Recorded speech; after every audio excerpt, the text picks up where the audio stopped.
तो मैं कहना चाहता हूं इकरा हसन से क्या है और करने लेकर किसी गुज्जर नौजवान शादी कर ले, कड़ाई करके दिखाए। 3 तलाक से बच जाएगी, 3 तलाक से बच जाएगी, ससुर के साथ हलाला करने से बच जाएगी, हलाला भी नहीं करना पड़ेगा कभी जीवन में। तो मैं कहना चाहता हूं इकरा हसन से क्या है और करने लेकर किसी गुज्जर नौजवान शादी कर ले, कड़ाई करके दिखाए। 3 तलाक से बच जाएगी, 3 तलाक से बच जाएगी, ससुर के साथ हलाला करने से बच जाएगी, हलाला भी नहीं करना पड़ेगा कभी जीवन में।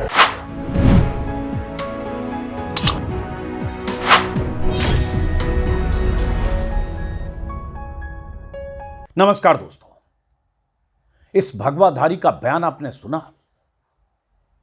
सांसद इकरा हसन किसी गुज्जर से शादी करके दिखाए, इससे वो 3 तलाक और ससुर के साथ हलाला से बच जाएगी। एक मुस्लिम महिला सांसद के लिए कितना घिनौना बयान है ये। कैराना की सपा सांसद इकरा हसन के लिए पहली बार जब मैंने ये बयान साधु संत के वेश में दिख रहे इस भगवाधारी की जुबान से सुना तो पहले तो यकीन नहीं हुआ। फिर मैंने दोबारा तिबारा इस वीडियो को देखा और सुना कि वाकई राम विशाल दास नाम का एक भगवाधारी एक महिला मुस्लिम सांसद के लिए इस तरह का शर्मनाक और आपराधिक बयान दे रहा है। फिर सुनकर मुझे यकीन करना पड़ा। वैसे भी देश में मुसलमानों के खिलाफ जो माहौल बनाया गया है उसमें कोई भगवाधारी कुछ भी बोल सकता है। बहन बेटी समान अपने ही इलाके की एक सांसद इकरा हसन के लिए साधु वेशधारी राम विशाल दास अगर इस तरह का बयान दे रहा है तो इसमें कोई मामूली बात नहीं है। इसे पता है कि देश में मोदी का और प्रदेश में योगी का राज है, भगवाधारियों को सरकारी संरक्षण है, प्रशासन और पुलिस को ये लोग कुछ समझते नहीं। इसलिए किसी भी मुस्लिम के खिलाफ किसी भी तरह का बयान देकर इनकी सेहत पर कोई फर्क नहीं पड़ेगा। ये जानते हैं ये, चाहे वो मुस्लिम कोई महिला सांसद ही क्यों न हो। और इसी वजह से देश में ऐसे बेलगाम भगवाधारियों की कमी नहीं है जो खुद को कहते तो साधु संत स्वामी हैं, लेकिन इनकी भाषा, इनके बयान और इनकी जहरीली सोच इनके साधु स्वामी संत होने पर सवाल खड़े करते हैं। मैंने पहले कभी न तो इनकी शक्ल देखी थी न इनका नाम सुना था, तो मैंने पहले इनके बारे में जानने की कोशिश की। जब वो वायरल वीडियो मेरी नजर से गुजरा, पता चला कि भगवाधारी स्वामी शामली में कोई गौशाला चलाते हैं, नफरती और उन्मादी बयानों की वजह से कई बार विवादों में रहते हैं, सांप्रदायिक सद्भाव बिगाड़ने वाले भड़काऊ भाषणों की वजह से पहले भी चर्चा में रहे। पता यह भी चला कि राम विशाल दास ऐसे धार्मिक सभा सम्मेलनों में देखे जाते हैं जहां मुसलमानों के खिलाफ जहरीले बयान दिए जाते हैं या उनके सामूहिक आर्थिक बहिष्कार की बात की जाती है। इनके नाम से इंस्टा और फेसबुक प्रोफाइल है जिस पर इनके वीडियो अपलोड होते रहते हैं। वहां कभी प्रवचन देते हैं, कभी उकसाने वाले बयान दिखते हैं और इनके वो बयान वायरल होते रहते हैं। अभी के जो ये विवादित बयान हैं ये भी इनकी सोशल मीडिया पेज पर मौजूद है और यही इनकी फितरत है। राम विशाल दास का ये बयान 31 जनवरी का है, जब कंडेला गांव के किसी हिंदू सम्मेलन में ये हिस्सा लेने पहुंचे थे। मंच मिला, माइक मिला, भीड़ मिली और नफरती जहर उगलने का मौका मिला तो इलाके के सांसद इकरा हसन के लिए ऐसी अभद्र और शर्मनाक भाषा का इस्तेमाल करने से नहीं चुके। जरा एक बार इस भगवाधारी के बयान का टुकड़ा फिर से सुनिए आप। जब इकरा हसन आई होगी तो उसने कहा होगा मैं गुजरी हूं, मैं आपकी जाति की हूं, मैं भी आपकी बेटी हूं, मैं भी आपकी रक्षक हूं, आप मुझे वोट दीजिए। तो क्या केवल ये वोटों का रिश्ता है? अगर वास्तव में आप भाईचारा निभाना चाहते हो, अगर वास्तव में आप रिश्तेदारी निभाना चाहते हो तो मैं कहना चाहता हूं इकरा हसन से क्या है और करने लेकर किसी गुज्जर नौजवान शादी कर ले, कड़ाई करके दिखाए। और इससे फायदा करने को होगा कि नहीं होगा, लेकिन इकरा हसन को होगा। 3 तलाक से बच जाएगी, 3 तलाक से बच जाएगी, ससुर के साथ हलाला करने से बच जाएगी, हलाला भी नहीं करना पड़ेगा कभी जीवन में। और ये कंडेला गांव के लोग, ये हमारे बुजुर्ग के नौजवान सब आंखों में बैठा करके रखेंगे और कभी दोबारा वोट मांगने भी नहीं जाना पड़ेगा। जीवन भर सांसद बना देंगे, लेकिन नहीं कर सकती। ये शख्स कह रहा है कि इकरा ने अगर किसी गुज्जर से शादी कर ली तो उसे सर माथे बिठाएंगे और जीवन भर के लिए सांसद बनाएंगे। क्या इनकी औकात है? इकरा हसन अगर जीती है तो कैराना की जनता के वोट से, अपने रसूख से, अपने काम से या अपनी छवि की वजह से। ये सज्जन इस तरह के बयान दे रहे हैं। समझिए कि इस शख्स के दिमाग में कितनी नफरत भरी होगी। इकरा हसन जैसी लड़की जिसने दिल्ली से लेकर लंदन तक जाकर ऊंची तालीम हासिल की, पढ़ी लिखी समझदार सांसद है, जिसके पिता सांसद रहे, मां सांसद रही, भाई विधायक रहा, खुद 2024 में बीजेपी को हराकर सांसद बनी, उस लड़की के लिए सिर्फ इसलिए जहर उगला जा रहा है क्योंकि इकरा हसन का ऊंचा उठना ऐसे लोगों को गंवारा नहीं हो रहा है। कैराना से सांसद रहे मुनव्वर हसन की बेटी इकरा जिस परिवार से आती है, उस परिवार के लोगों का कहना है कि पीढ़ियों पहले उनका धर्मांतरण हुआ, उनकी वंशावली गुर्जर समुदाय की है, इसलिए खुद को ये लोग गुर्जर मुसलमान मानते हैं और गुर्जर ही कहते हैं। यूपी के कई इलाकों में ऐसे लोग आपको मिलेंगे, ऐसे मुस्लिम मिलेंगे। मैंने बहुत घूमा था यूपी चुनाव के वक्त और मैंने देखा था कि खुद को त्यागी मुस्लिम, बालियान मुस्लिम, तोमर मुस्लिम, मलिक मुस्लिम, मतलब कई बार अगर उनके फर्स्ट नेम को ना समझे ना जाने तो आपको पता ही नहीं चलेगा कि वो हिंदू हैं कि मुसलमान हैं, क्योंकि पीढ़ियों पहले जो उनका नाता जिस भी समाज और जिस मूल बिरादरी से था, उन्होंने पीढ़ियों पहले, सैकड़ों साल पहले धर्मांतरण किया, लेकिन सरनेम का इस्तेमाल आज भी करते हैं और ऐसे हजारों मुसलमान हैं। लेकिन खैर यहां यह मुद्दा नहीं है। मुद्दा यह है कि बेटी की उम्र की एक मुस्लिम सांसद को कैसे निशाना बनाया जा रहा है और शर्मनाक बयान दिया जा रहा है।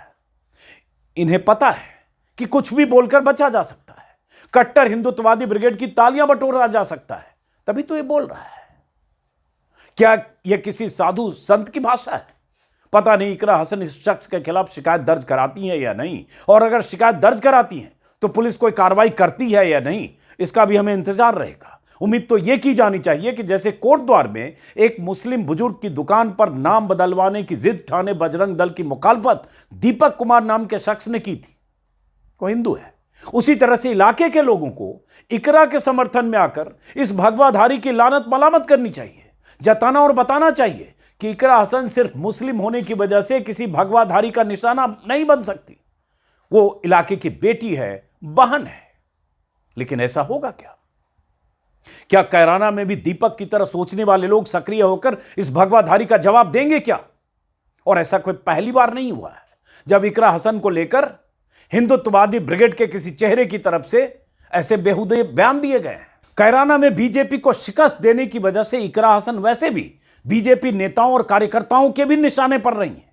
अभी कुछ महीने पहले ही उन्हें आतंकवादी और मुल्ली कहा गया था। जरा सोचिए, एक चुनी हुई सांसद को इसी देश में उसी के इलाके के लोग आतंकवादी और मुल्ली कहते हैं,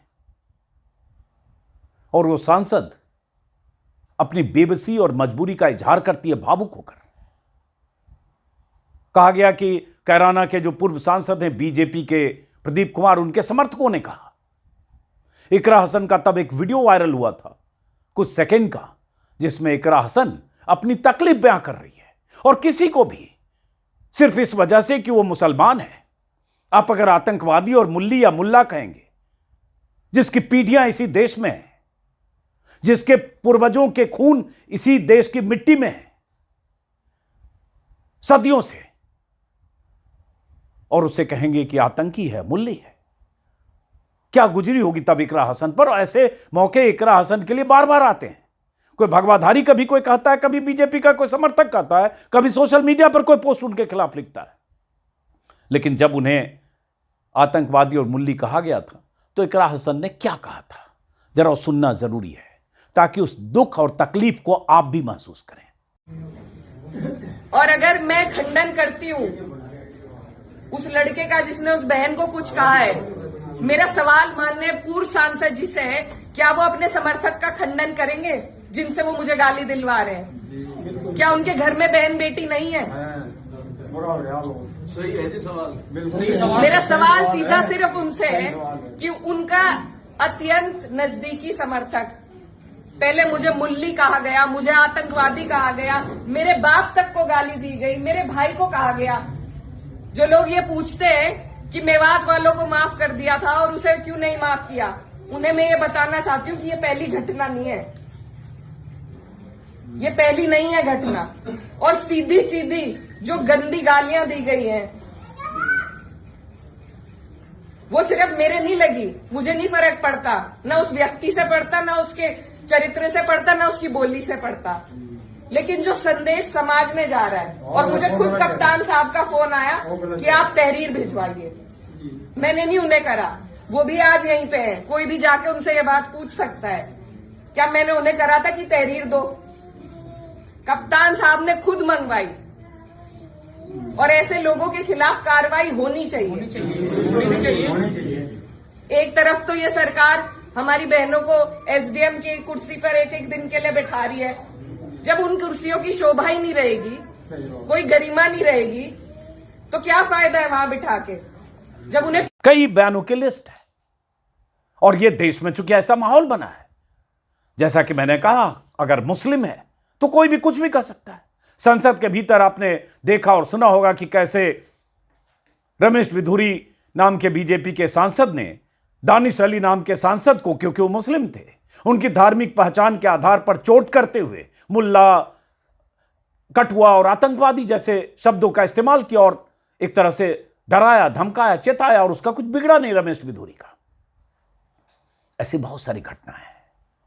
लेकिन इकरा हसन और सोफिया कुरैशी, अभी ऑपरेशन सिंदूर के दौरान, कि सोफिया कुरैशी को मध्य प्रदेश सरकार के, बीजेपी सरकार के मंत्री विजय शाह ने आतंकियों की बहन बता दिया था।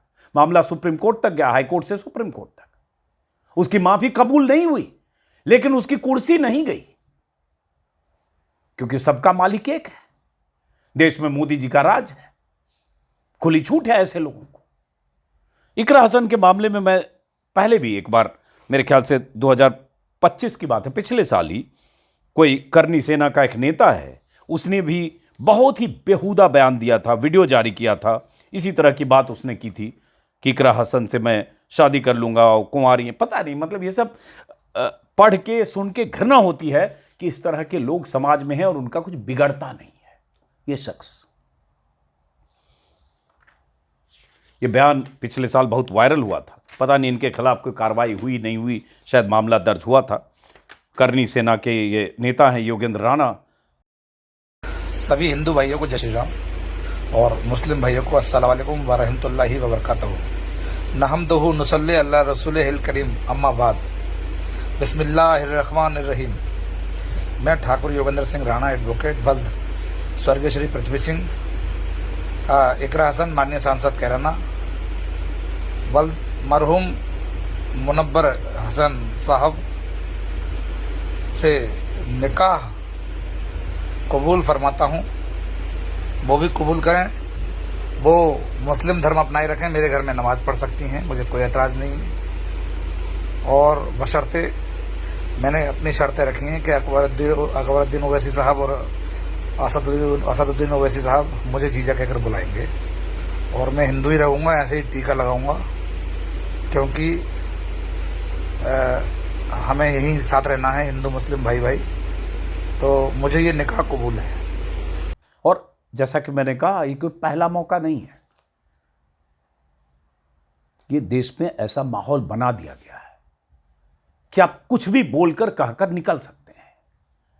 ऊपर के प्रधानमंत्री सबसे शीर्ष पर बैठे जब मुसलमानों को कपड़ों से पहचान लेते हैं, मुसलमानों को घुसपैठिया और ज्यादा बच्चा पैदा करने वाली जमात बता देते हैं, तो नीचे वाले लोग आर्थिक बहिष्कार करने से लेकर रोज गद्दार और देशद्रोही और पाकिस्तान चले जाओ के नारे बुलंद करते हैं।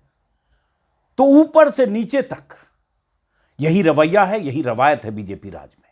और यही वजह है कि एक सांसद को, पढ़ी लिखी जिम्मेदार सांसद को, इस तरह से एक भगवाधारी टारगेट करता है उनकी धार्मिक पहचान के आधार पर, और इस तरह की भाषा का इस्तेमाल करता है कि सुनकर किसी को भी बहुत गुस्सा आ जाए और लगे कि क्या हो रहा है, लेकिन पता नहीं। खैर, बहरहाल नाराजगी और खींच के अलावा हम लोग कर क्या सकते हैं।